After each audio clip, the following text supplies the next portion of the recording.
The crack of my daughter's hand across my face echoed through the cathedral like a gunshot. 300 guests gasped in unison as I stumbled backward, my cheek burning with the force of her slap. By the time security reached us, Emma was already screaming that I had ruined her perfect day forever. If you're watching this, subscribe and let Echo Pharmaceuticals of Truth know where you're watching from. Now, let me tell you how a $30 million wedding gift turned into the most humiliating moment of my 67 years on this planet. Though honestly, looking back now, it was also the moment everything finally started making sense. My name is Sarah Mitchell, and until 6 months ago, I thought I knew exactly who my daughter was. 23 years of raising her from a broken 5-year-old into what I believed was a successful, loving adult. 23 years of bedtime stories, school plays, graduation ceremonies, and heart-to-heart conversations about life, love, and following your dreams. I should have known something was wrong when Emma refused to discuss the wedding budget. "Don't worry about money, Mom," she'd said, waving her hand dismissively during one of our planning sessions. "Derek's family is handling everything." Derek Blackwood, her fiancé of 8 months, came from old Virginia money.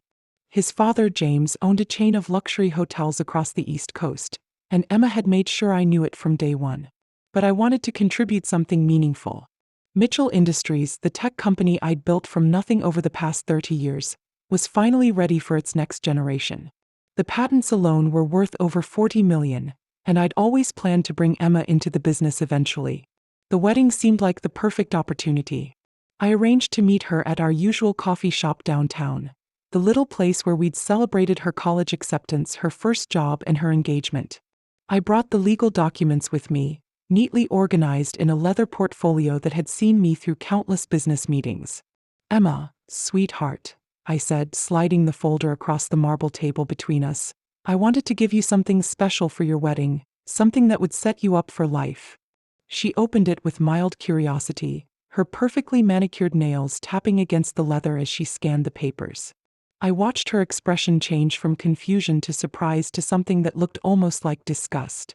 "What is this?" she asked, though I could tell she understood perfectly. "It's a 45% ownership stake in Mitchell Industries," I explained, unable to keep the pride from my voice. "I'm keeping 51% for operational control, but this makes you the second largest shareholder. The quarterly dividends alone will give you financial security for the rest of your life. And when I retire, I don't want it." The words came out flat and cold. I blinked, certain I'd misheard. "You don't want what?" "This." Emma pushed the portfolio back toward me with 2 fingers like it was contaminated.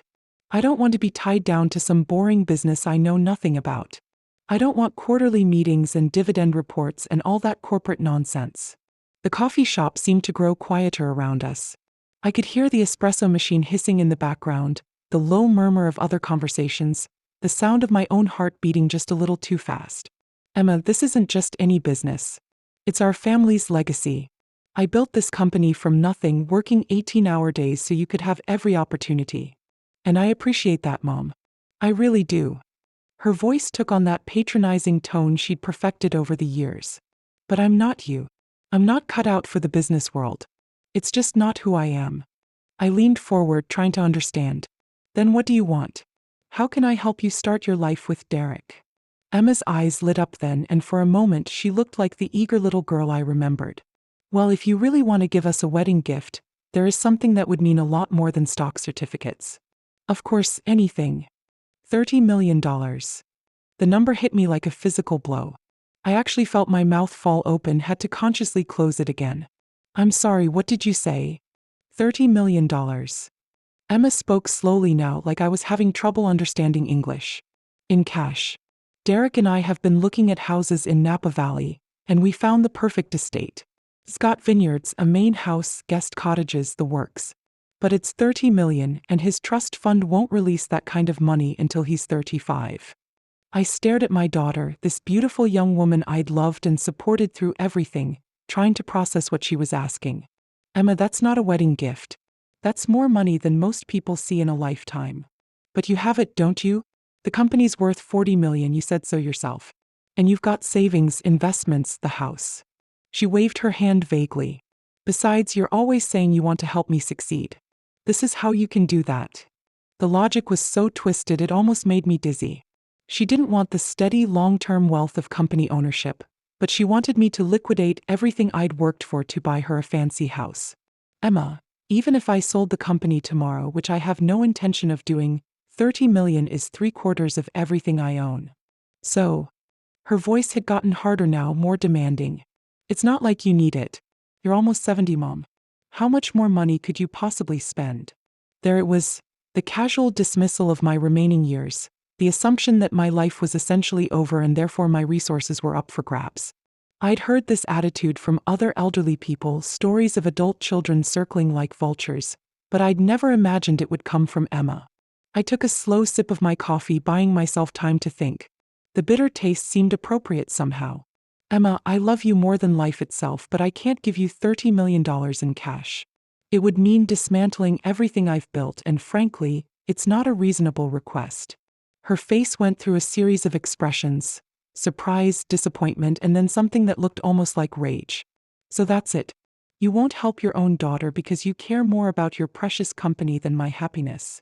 I'm offering you nearly half of a $40 million company. How is that not helping you? Because I told you I don't want to deal with business stuff. I want to live my life, travel with Derek, maybe start a family. I can't do that if I'm stuck in board meetings and dealing with shareholders and all that stress. I almost laughed. Almost. The idea that owning stock in a profitable company was somehow more stressful than managing a $30 million estate and vineyard was so absurd it took my breath away. But I could see Emma was serious, deadly serious. What does Derek think about all this? I asked, genuinely curious. Emma's expression shifted slightly, became more guarded. Derek agrees with me.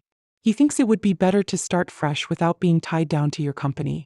He's got his own business ideas. Something cold settled in my stomach. What kind of business ideas? Import-export stuff. He's got connections in Europe through his family, but he needs capital to get started. Emma leaned forward, her voice taking on that wheedling tone again. Look, Mom, I know this is a big ask, but think about it. You'd be setting us up for life. Isn't that what every parent wants? To know their child is secure. The manipulation was so blatant it was almost impressive. Almost. Emma, the stock I'm offering you would generate approximately $2 million a year in dividends alone. If that's not security, I don't know what is. But I'd still be dependent on the company doing well, on you making good decisions, on the market not crashing. Emma's voice was getting higher, more desperate. With the estate, we'd own something real, something tangible, something that's ours, not connected to your business. I studied my daughter's face, looking for the little girl I'd adopted 23 years ago. The scared 5-year-old who'd clung to me in the social worker's office, who'd cried herself to sleep for months until she finally believed I wasn't going to send her away. That child had needed security, stability, unconditional love. This woman sitting across from me wanted something entirely different. She wanted independence from me, my values, my life's work, while simultaneously demanding that I fund that independence to the tune of $30 million. I need some time to think about this, I said finally. Emma's smile was radiant, victorious. Of course, take all the time you need. The wedding's still 2 weeks away. As I walked to my car, I couldn't shake the feeling that something fundamental had just shifted in my relationship with my daughter, and not for the better. The 2 weeks that followed were among the most miserable of my life. Emma called daily, sometimes twice, always asking if I'd made my decision yet about the money. She never asked how I was doing, never inquired about my work or my health or anything else in my life. Every conversation revolved around the $30 million she was convinced I owed her. I tried talking to my attorney, Marcus Webb, who'd handled my business affairs for 15 years. His advice was characteristically blunt. Sarah, if you give her that kind of money, you'll be broke within 5 years and she'll be back asking for more. I tried talking to my sister Helen, who lived in Oregon and had always been Emma's favorite aunt. Helen was horrified. That's not your daughter talking, she said. That sounds like someone who's been coached on what to say by someone. We both meant Derek. I'd only met Derek Blackwood 3 times before the wedding. He was handsome in that generic country club way. Tall, blonde, well-dressed, with the kind of smooth manners that come from expensive private schools and even more expensive dental work. Emma was clearly smitten with him, but something about the way he looked at me had always made me uncomfortable, like he was sizing me up, calculating my net worth. The wedding was set for Saturday afternoon at St. Bartholomew's Cathedral, followed by a reception at the Fairmont Hotel. Emma had wanted everything perfect, Everything expensive. She'd spent months obsessing over flowers, photographers, musicians, menu choices. The guest list had grown from 50 to 300, most of whom were Derek's family and friends. I knew maybe 30 people in attendance. Friday night, there was a rehearsal dinner at Derek's parents' country club. James Blackwood, Derek's father, was everything I'd expected. Silver-haired, commanding, with the kind of presence that comes from never doubting your own importance. His wife, Victoria, was beautiful in that high-maintenance way that requires professional help to maintain past age 40. During dinner, James made a toast that made my skin crawl. "To Emma," he said, raising his champagne glass, "who's brought such joy to our Derek's life, and to Sarah, who raised such a lovely daughter and is being so generous with her wedding gift." The way he emphasized generous made it clear that Emma had shared the details of our conversation. I managed a smile and a nod, but inside I was seething. The assumption that I'd already agreed to hand over $30 million was breathtaking in its arrogance. After dinner, Derek pulled me aside for what he called a private conversation. We walked out to the club's terrace overlooking the golf course, and he launched into what was clearly a prepared speech. "Sarah, I want you to know how much Emma and I appreciate what you're doing for us. The Napa estate means so much to her, to us. It's where we want to start our family, build our life together." "Derek," I interrupted, "I haven't actually agreed to anything yet." His smile faltered for just a moment. "Oh." Emma seemed to think it was all settled. "It's not." We stood there in awkward silence for a moment, the evening breeze carrying the scent of jasmine from the club's gardens. Derek's charm felt forced now, like a mask that didn't quite fit properly. "Well," he said finally, "I'm sure you'll make the right decision. Emma's happiness means everything to me, and I know it means everything to you too." There was something in his tone that made me look at him more closely, something that felt almost like a threat wrapped in velvet politeness. "Of course, Emma's happiness is important to me. That's why I'm offering her something that will provide long-term security and growth potential." "The stock thing." Derek waved his hand dismissively. "Look, Sarah, I appreciate the gesture, I really do. But Emma and I have our own vision for our future. We don't want to be tied down to someone else's company, someone else's decisions." The casual way he dismissed 3 decades of my life's work was stunning. "Derek, it's not just any company. It's highly profitable, it's growing, and it would make Emma financially independent for life." "Financially dependent, you mean?" His voice had gotten colder. "Dependent on quarterly reports and board meetings and all the drama that comes with family businesses. Emma deserves better than that." I felt something shift inside me, a kind of clarity I hadn't experienced in weeks. What Emma deserves is a husband who supports her relationship with her mother, not one who tries to drive a wedge between us. Derek's mask slipped completely then, his smile vanished, replaced by an expression of pure calculation. "Sarah, let's be honest here. Emma is 28 years old. She's an adult who can make her own decisions about what she wants from life.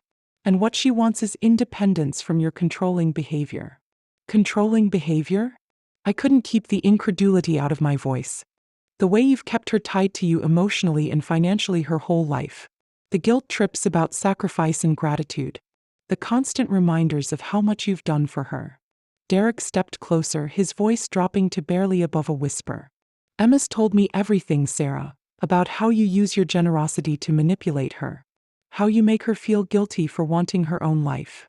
The accusation hit me like a physical blow. In 23 years of raising Emma, I'd never used my love as a weapon, never made her feel guilty for growing up and becoming independent. The fact that Derek could twist my devotion into something manipulative was almost incomprehensible. "That's not true," I said quietly. "Isn't it? Then prove it. Give her what she's asking for and let her live her own life without strings attached." I stared at this man who was about to become my son-in-law, this stranger who thought he could rewrite the history of my relationship with my daughter. "Derek, I think you should know something about Emma. Something about her background that she might not have shared with you." His eyes narrowed. "What kind of something?" "Emma was adopted. She came to me when she was 5 years old after being removed from an abusive home. She'd been through things no child should ever experience." I watched Derek's face carefully as I spoke. It took years of therapy, patience, and unconditional love to help her heal from that trauma. The idea that I would ever manipulate or control her is not just false, it's cruel. Derek's expression didn't change. That's ancient history, Sarah. Emma's an adult now. She doesn't need to be defined by her childhood anymore. You're right. He doesn't. But she also doesn't need to be isolated from the people who love her. No one's isolating her. We're just asking for the financial freedom to build our own life together. Saturday morning arrived gray and drizzly, which seemed appropriate somehow. I woke up with a headache and a sense of impending doom that I couldn't shake. The ceremony was supposed to start at 2 o'clock. I arrived at the cathedral at 1:30, wearing the navy blue dress Emma had approved months earlier. The building was already nearly full, Derek's extended family and friends filling most of the pews. I took my seat in the front row on the bride's side and waited. Emma looked stunning in her wedding gown, a confection of silk and lace that had cost more than my first car. As she walked down the aisle on the arm of my brother Tom, who was giving her away in lieu of her late father, she looked radiant, happy, completely in love. The ceremony was beautiful, traditional, everything a wedding should be. I found myself tearing up as they exchanged vows, despite everything that had happened over the past 2 weeks. This was still my daughter, the little girl I'd raised and loved, promising to spend her life with the man she'd chosen. It was during the reception that everything fell apart. The cocktail hour went smoothly enough. I mingled with guests, accepted congratulations, made small talk with Derek's relatives. Emma and Derek were glowing, posing for photographs, accepting well wishes from their friends. Dinner was served at 7. The ballroom at the Fairmont was elegantly decorated with white roses and crystal, the table set with the finest china and silver. I was seated at the head table between Emma's college roommate and one of Derek's groomsmen. It was during the toasts that Emma chose to make her move. After the best man's speech and the maid of honor's heartfelt tribute to their friendship, Emma stood up. She looked beautiful in the soft lighting, her wedding gown catching the light from the chandeliers overhead. "I want to thank everyone for being here tonight," she began, her voice carrying clearly through the ballroom. "Derek and I are so grateful for all the love and support you've shown us." She went on for a few minutes about gratitude and new beginnings and the importance of family, standard wedding speech material. But then her tone shifted, became more pointed. "I especially want to thank my mother, Sarah Mitchell, who raised me from the time I was 5 years old." Polite applause rippled through the room. "My mother taught me so many things about life, about perseverance, about building something from nothing." I smiled and nodded, wondering where this was going. "She also taught me about generosity, about putting family first, about making sacrifices for the people you love." Emma's voice was getting stronger, more confident, which is why I'm so excited to announce that my mother has given Derek and me the most incredible wedding gift, the down payment for our new home in Napa Valley. The applause was thunderous. 300 people clapping and cheering for my generosity, for my love, for my sacrifice. Except I hadn't made any sacrifice. I hadn't agreed to give them anything beyond the stock options Emma had rejected. I sat frozen in my chair as Emma continued talking, describing the estate they'd be purchasing, thanking me again for making their dreams possible. Derek was beaming beside her, playing the grateful son-in-law to perfection. When Emma finally sat down, still glowing from the applause, I leaned over and whispered in her ear, "Emma, what are you doing? I never agreed to give you the money." She turned to me with a smile that looked sweet from a distance but was ice-cold up close. "You will, Mom, because now you have to." That's when I realized I'd been played. Expertly, completely played. Emma had just announced to 300 people that I'd given her $30 million, knowing that the social pressure would make it almost impossible for me to back out publicly. She'd trapped me with my own reputation, my own desire to avoid humiliating her on her wedding day. But she'd underestimated one thing about the woman who'd raised her. I'd built a $40 million company from nothing. I hadn't gotten where I was by letting people manipulate me, even if that person was my own daughter. I stood up, my legs shaking slightly but my voice steady and clear. "Emma, sweetheart, I think there's been a misunderstanding." The ballroom fell silent as I stood there, 300 faces turned toward me in expectation. Emma's smile faltered slightly, but she kept it frozen in place, probably thinking I was going to play along with her little charade. "I never agreed to give Emma and Derek $30 million, I said, my voice carrying clearly through the sound system. "What I offered my daughter was a 45% stake in Mitchell Industries, which she rejected because she didn't want to be bothered with business responsibilities." You could have heard a pin drop. The silence was so complete I could hear the ice clinking in someone's water glass 3 tables away. Emma's face had gone from radiant to horrified in the span of 2 seconds. "Mom," she hissed, still trying to keep her voice low enough that the microphones wouldn't pick it up. "What are you doing?" "I'm correcting the record," I said, still speaking into the microphone.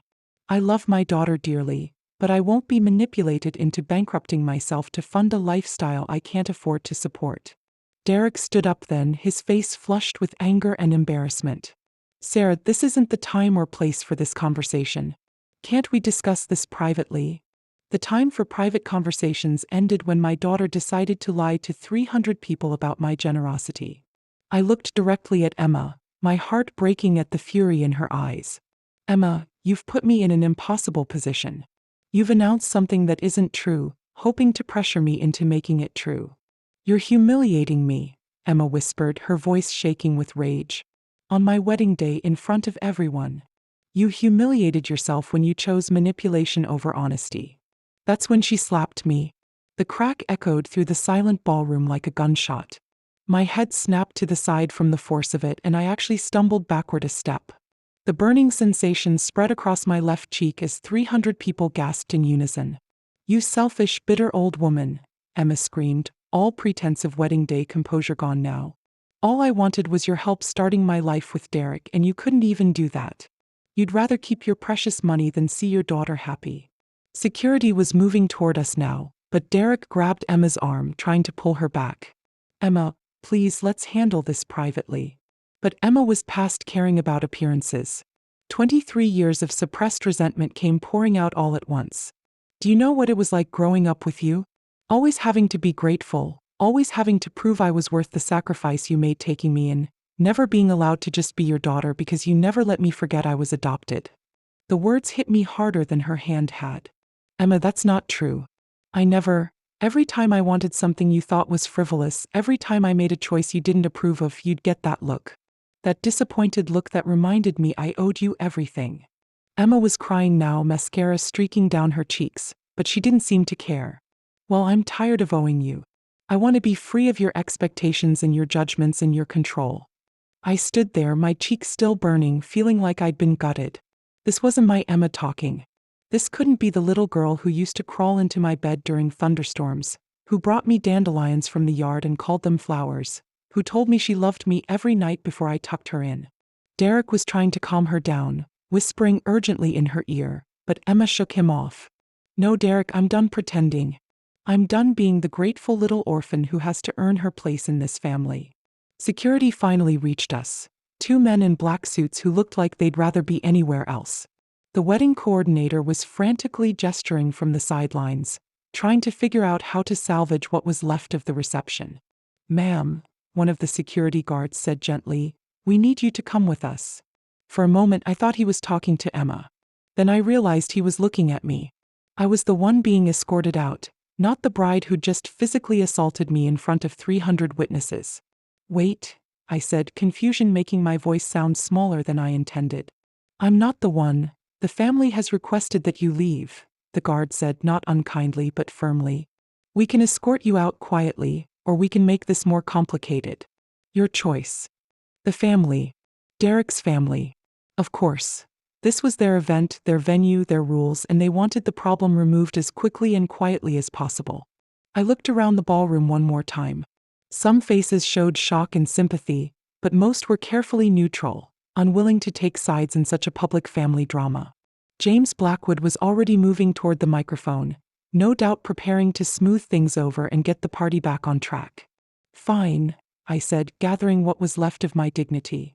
"I'll go."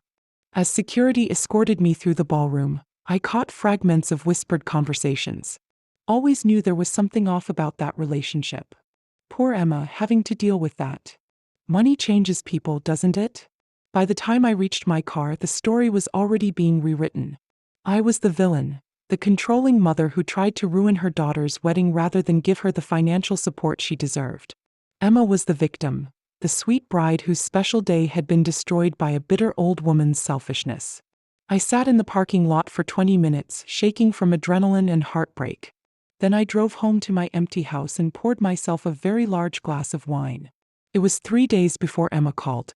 "I think we need to talk," she said, her voice coldly professional. No apology for the slap, no acknowledgement of how she'd humiliated me in public, just that flat, businesslike tone. "I think we do," I agreed. We met at the same coffee shop where this whole mess had started. Emma looked different now, harder somehow, more distant. She was wearing the kind of expensive casual clothes that screamed money. Derek's money, I assumed.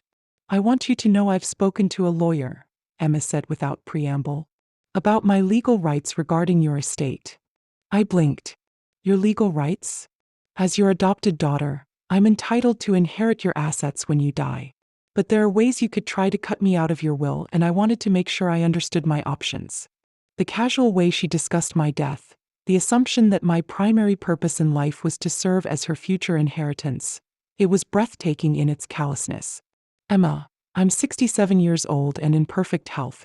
I'm not planning to die anytime soon. But you will, eventually. And when you do, I want to make sure Derek and I are protected." Protected from what? From the consequences of their own choices? From having to actually work for a living like the rest of us? "Emma," I said carefully, "I need to ask you something, and I want you to be honest with me. How long have you been planning this?" "Planning what?" "This whole thing. The wedding announcement, the public pressure, the manipulation. How long have you and Derek been working on this strategy?" Emma's mask slipped just slightly. "I don't know what you mean," but I could see it in her eyes. The calculation, the rehearsed innocence. This hadn't been a spontaneous emotional outburst. It had been planned, orchestrated, designed to force my hand. "Let me tell you what I think happened," I said, settling back in my chair. "Derek Blackwood isn't just some rich kid looking to buy a vineyard. He's got debts, or his family does, or there's some financial pressure that requires immediate cash flow. $30 million in immediate cash flow." Emma's face went very still. "You're being paranoid." "Am I?" "Because I did some research after the wedding, Emma. Very interesting research." I pulled out my phone and opened the Notes app where I'd been documenting my findings. "Did you know that Derek's father's hotel chain filed for bankruptcy protection 6 months ago? Right around the time Derek started dating you." "That's impossible. The hotels are doing great." "The hotels are hemorrhaging money, bad investments, over-leveraging, and a series of lawsuits from employees claiming wage theft." I scrolled through my notes. James Blackwood owes approximately $47 million to various creditors. The family's personal assets have been frozen pending the bankruptcy proceedings. Emma was staring at me now, her coffee forgotten. How did you find this out?" "I hired a private investigator. Same one I use for business due diligence." I set my phone down and leaned forward. "Emma, Derek's family isn't rich anymore. They're broke, worse than broke. They're on the verge of losing everything. That vineyard in Napa? That's not a romantic dream home. That's a business investment they need to flip quickly to generate cash." "You're lying." "I have documentation, financial records, court filings, news articles from the business journals." I studied my daughter's face, looking for any sign that she'd known the truth. "The question is, did Derek tell you about his family situation, or are you finding out the same time I am?" Emma's hands were shaking slightly as she reached for her coffee cup. "Derek said he said there were some temporary cash flow issues with the business, but that everything would work out once we got the estate." "Once you got the estate using my money?" "It's not like that." "What is it like, Emma? Because from where I'm sitting, it looks like you fell in love with a con man who saw you as a pathway to $30 million in liquid assets." Emma stood up abruptly, her chair scraping against the floor. "You're wrong. Derek loves me." He couldn't, but I could see the doubt creeping into her eyes. The little inconsistencies that had probably been nagging at her subconsciously were suddenly making sense in a new and terrible way. "Emma, sit down. Please, we need to talk about this." She sat, but reluctantly, perching on the edge of her chair like she might flee at any moment. "How much do you really know about Derek's background?" I asked gently. "His education, his work history, his previous relationships." "I know enough." But her voice lacked conviction. "Do you know where he went to college?" Emma hesitated. "European schools, mostly. His family sent him abroad for a more worldly education." "Do you know the names of these schools?" Another hesitation. "Not specifically, but do you know what he did for work before he met you?" Family business stuff. Managing properties, handling investments. For a company that was already bankrupt. Emma's face crumpled then, the full weight of what I was telling her finally sinking in. Oh God. Oh God, Sarah, what have I done? It was the first time she'd called me by my first name instead of Mom in over a year. I reached across the table and took Emma's hands, just like I used to when she was little and had nightmares. Tell me about the wedding planning, sweetheart. Who made most of the decisions about the venue, the cost, the guest list? Derek did mostly. He said he wanted everything perfect for me, that I deserved the best. Emma's voice was barely a whisper. But the bills, they kept getting bigger and bigger. Every time I asked about staying within budget, he said not to worry about money because he was planning to use my money to pay for it. Emma nodded miserably. The honeymoon. We're supposed to leave for a month in Europe next week. First-class flights, 5-star hotels, private tours. I thought his family was paying for it. They probably promised they would, not knowing they'd be bankrupt by the time the bills came due. We sat in silence for a few minutes, both processing the magnitude of what we were dealing with. Emma had been played expertly by someone who'd seen her vulnerabilities and exploited them without mercy. The motherless little girl who'd always craved security and acceptance had been perfect prey for a charming predator who promised her everything she'd ever wanted. Sarah, Emma said finally, I need to ask you something, and please be honest with me. Of course. When I was growing up, did I really act like an ungrateful brat? Did I really make you feel like the sacrifices you made weren't appreciated? The question broke my heart. Emma, no. Never. You were the best thing that ever happened to me. Every day I got to be your mother was a gift. Then why did Derek say those things about me feeling guilty all the time? About you using your generosity to manipulate me? Because he needed to drive a wedge between us. He needed you to see me as the enemy so you'd be willing to fight me for the money. If you'd maintained a close relationship with me, I might have been able to warn you about him sooner. Emma's eyes filled with tears. I said terrible things to you at the wedding. I called you selfish and bitter. I hit you in front of all those people. You were defending what you thought was your marriage, your future. I booking understand why you were angry. But I humiliated you. I made everyone think you were this horrible, controlling mother who didn't want her daughter to be happy. I squeezed her hands. Emma, we can fix this. It's not too late. How? How can we fix any of this? I smiled then, feeling something like my old self returning. Emma, I didn't build a $40 million company by accident. I've dealt with con men before, though admittedly never one who married my daughter first. Emma looked at me with the first spark of hope I'd seen since this whole mess started. What do you mean? I mean, Derek Blackwood made one crucial mistake in his planning. What mistake? He assumed I'd be easy to manipulate because I love you. He was right about the loving you part, but wrong about everything else. I pulled out my phone again. While he was busy turning you against me, I was documenting everything, every lie, every manipulation, every piece of financial fraud. Financial fraud? Emma, Derek signed contracts for a $30 million property purchase using my money without my consent. He booked a $100,000 honeymoon on credit cards in my name. He's been telling creditors that his new mother-in-law is providing the capital to restart the family business. I scrolled through the evidence I'd been collecting. That's wire fraud, credit fraud, and probably a dozen other federal crimes. Emma's mouth fell open. You've been investigating him this whole time? The moment he made it clear he was more interested in my bank account than my daughter's happiness, yes.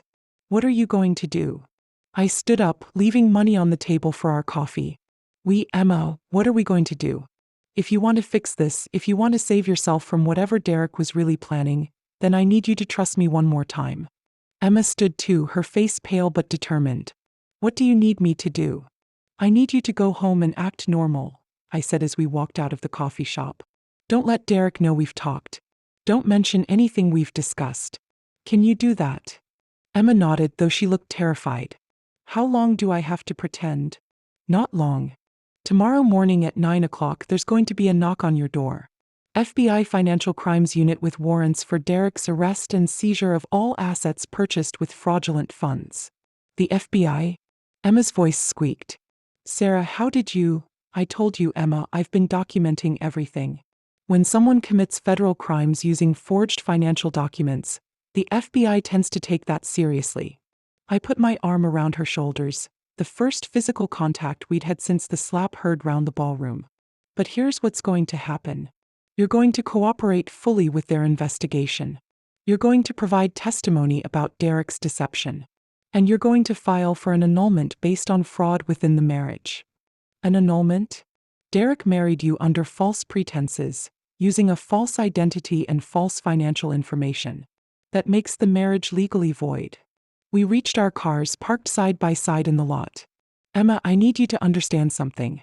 This is going to get ugly. Derek's going to blame you, probably claim you were part of the scheme. His family is going to try to destroy your reputation to save themselves. Emma's face went white. What if they succeed? They won't, because you're going to have the best legal team money can buy, and more importantly, you're going to have the truth on your side.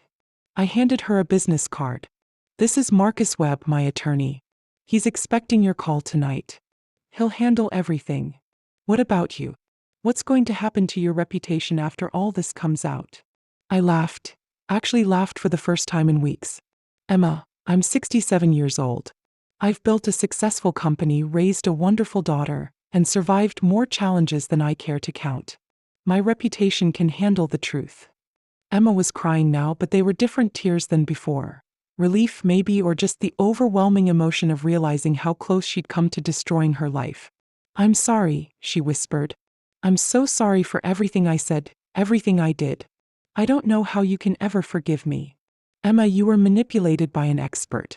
You responded the way any young woman in love would respond when someone she trusted told her that her mother was the problem. I pulled her into a hug. My daughter, my little girl who'd grown up but still needed her mom sometimes. Besides, you got one thing right at the wedding. You said you wanted to be free of my expectations and judgments. Well, here's your chance. After this is over, after Derek is in federal prison and you've rebuilt your life, you get to decide what kind of relationship we have going forward. No guilt, no obligation, no strings attached. Emma pulled back to look at me. What if I want the same relationship we always had? What if I want to be your daughter again? Then you'll always be my daughter. That never changed, not even when you slapped me in front of 300 people. 6 months later, Emma and I were having coffee again at our usual place. Derek was serving 18 months in federal prison for wire fraud and identity theft. The Blackwood family had lost everything in bankruptcy proceedings. The vineyard had been sold at auction to pay creditors.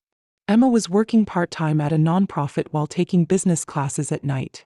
She decided she wanted to understand Mitchell Industries after all, wanted to be worthy of the legacy I'd offered her. I have something for you, I said, sliding a folder across the table. Emma opened it cautiously, probably having developed a healthy wariness of legal documents. Her eyes widened as she read. 51%? She asked. I'm ready to retire, I said simply. You're ready to take over. Besides, you've earned it. How have I earned it? I nearly destroyed everything we had. You survived Derek Blackwood. You came back from the worst mistake of your life stronger and wiser. You chose truth over comfortable lies. I reached across and squeezed her hand. Most importantly, you chose us. You chose family. Emma was crying again, but these were happy tears. I love you, Mom. I love you too, sweetheart. Always have, always will. As we left the coffee shop that day, I thought about how much can change in 6 months. How quickly trust can be broken and how slowly it can be rebuilt. How love, real love, survives even the worst betrayals. Emma had learned that independence doesn't come from cutting yourself off from the people who love you. It comes from making your own choices, taking responsibility for your mistakes, and building something meaningful with your life. And I'd learned that sometimes the best gift you can give someone is the chance to fail spectacularly and find their way back home. The wedding slap had been heard around the world, or at least around social media, for about a week.